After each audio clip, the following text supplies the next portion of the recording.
You get cast a lot in a lot of cool parts because, thank goodness, these vocal cords are strangely long or something. I don't know.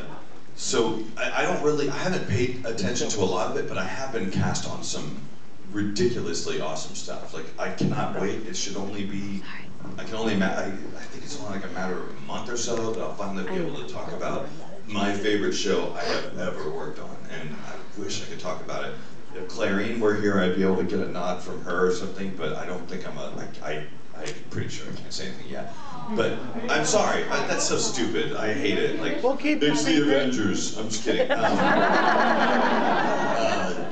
Let's see. I did get to work on Funimation's first animation thing, the stuff for Dragon Age. I don't know if that's been. I know it's been talked about. I don't know if it's been released just yet. Oh, the premiere was yesterday. Did you guys go and see it?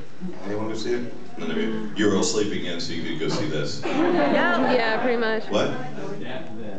He staffed it. He didn't pay attention. So, did you like it? Was that? Yeah, you got one thumb up. One thumb. Okay, cool. Let's see. Yes. So this probably goes into some of the ground of things that you can't talk about right now. But I was just curious with Bandai USA closing, are you guys going to try to pick up any of their licenses, particularly? I don't know. When you say we, are you guys like? I'm not actually officially affiliated with Funimation. I have my own studio. It's called Okratron 5000, and it's awesome. And we do video game stuff as well as anime stuff. We just kind of do what Funimation sends us. But I can't see why Funimation wouldn't. I mean, just for the sake of distributing it. I don't know how much they're going to produce, but we'll see. It'd be like, but I do know that Funimation's really good about trying to maintain the casts of shows if they can. So hopefully, Funimation will get it, and not somebody that wants to just kind of have sex with it or something. So unconsensual, by the way. Yes.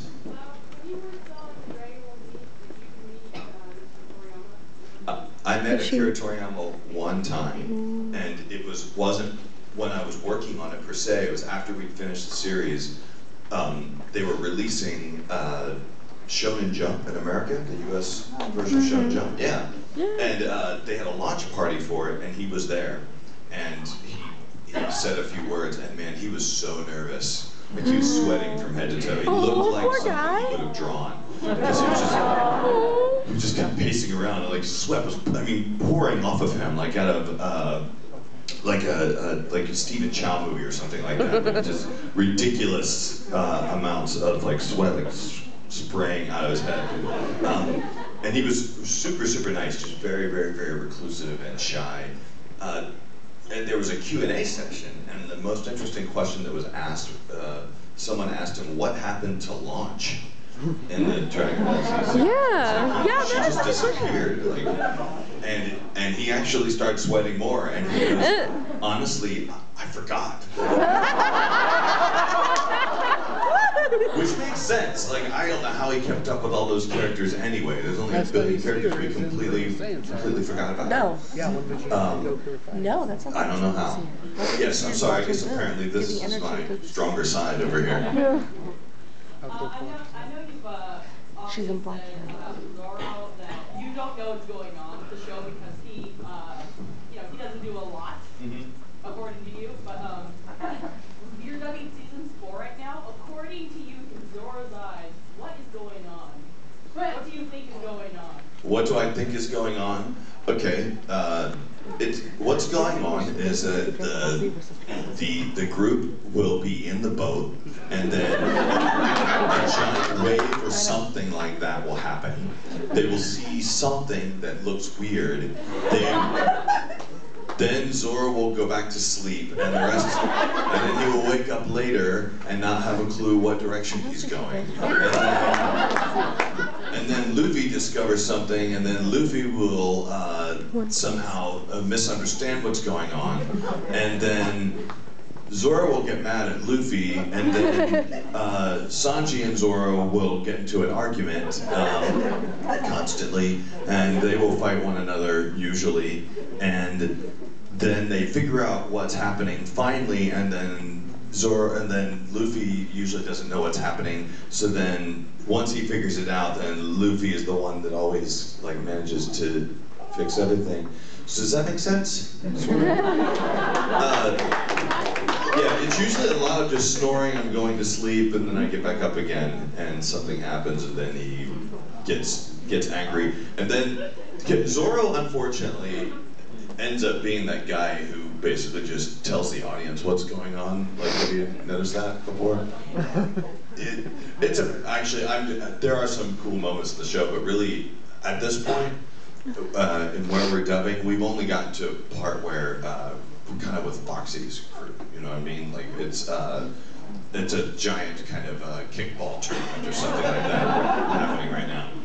So not a whole lot has happened just yet, but I do really like working on that show. I always talk about how Zoro is the best pirate to be on One Piece because like you get to still be on the boat, but you don't have to do as much. You know? You can sleep, and you're still important, but you get to sleep a lot of the time, and then drink beer. And work out. And work out. Yes, drink beer, work out, and then ride the boat. It's like a cruise ship. I'm gonna do some on this side. Orange hair.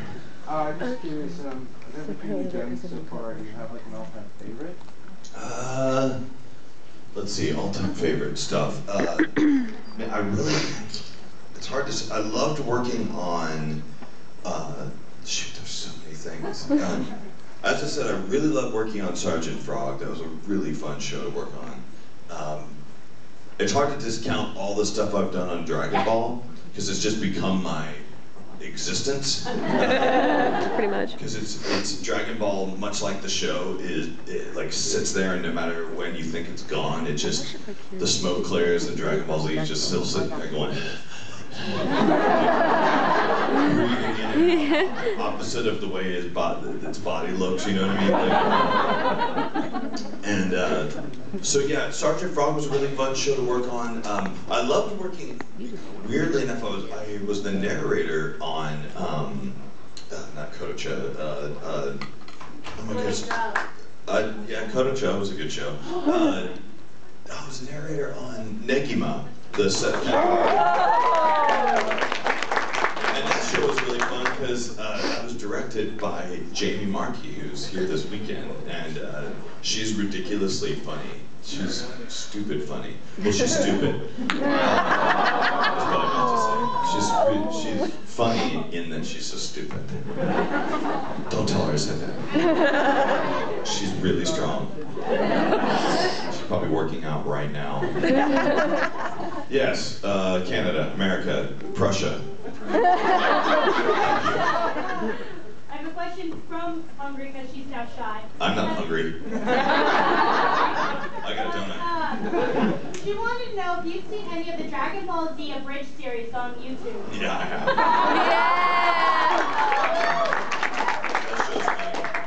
That show makes me so angry because I've been wanting to do that for so long. We kind of secretly have, but we were never allowed to like show anybody. It's so awesome that someone's finally doing it. It's really funny. Although I will say my favorite dub of Dragon Ball has to be the Malaysian dub. Have you guys ever seen that? Yeah. Please do yourself a favor and type in like Dragon Ball Z Malaysian dub. And then if you can't find it, type in like Dragon Ball Z like backwards or something like that, and then Malaysian dub, because I think they're very careful about like taking this stuff off YouTube. It is so funny. It's like this English dub of Dragon Ball that was made before the first English dub. Like, I guess someone volunteered there, and literally there's I remember some of the lines from the Cooler movie. The Lord Cooler movie was like, "Oh, you come here, close all this taboo." And then Piccolo goes, "You're the one who calls it the taboo." And there's this moment where like there's this thing called the Big Getty Star or whatever, and it's absorbing another star. Yeah, and then there's a dub where the guy's like, "It is the star that is the eating of the star." It's so funny. Anyway, please check it out. It's actually better than like the first season of Dragon Ball Z. It's like, oh, sorry, I have to answer this one over here since he helped me set up this thing. Yes. Oh. It's always scary when they ask the question, they have to have the camera going at the same time. I always know these are the bad ones. Something I've been wanting to know for a while. So, I'm assuming you've worked a lot with Vic Mignogna. I have. He's not here right now, so he can be personally honest. What do you think of him as a person? What do I think of, like, no, Vic as a person is supremely nice. Like, he is like supremely nice guy. Like, I gotta give that guy credit. Like, he absolutely loves doing this stuff. And there's something wrong with a person who really loves to. I'm just kidding. I'm just kidding. Vic is actually a super nice guy. I know there's a lot, like, you may not, some people don't agree with him ideologically, and some people don't agree with him professionally, but honestly, he's never done anything wrong to me. He's a super nice guy. I know he can be sort of a hot button subject for some people, but he really is. Like, Vic only wants to give everybody a hug. It's just sometimes I just don't want a hug. Hugs aren't my thing. Sorry. No, he throws a lot of himself into this, more so than most people do. And so I think he's just kind of left exposed out there a lot, and I mean that in the most sexual way possible. No, he throws himself out there a lot, and when you do that, you're open to a lot of criticism. So he gets it sometimes. Yeah, Vic's a good guy. He's Ed on Full Metal Alchemist, so I'm gonna give him credit for that. He did a good job there. So yeah, I'm not gonna say anything else that would get me in any trouble or help me in any way. So we'll leave it.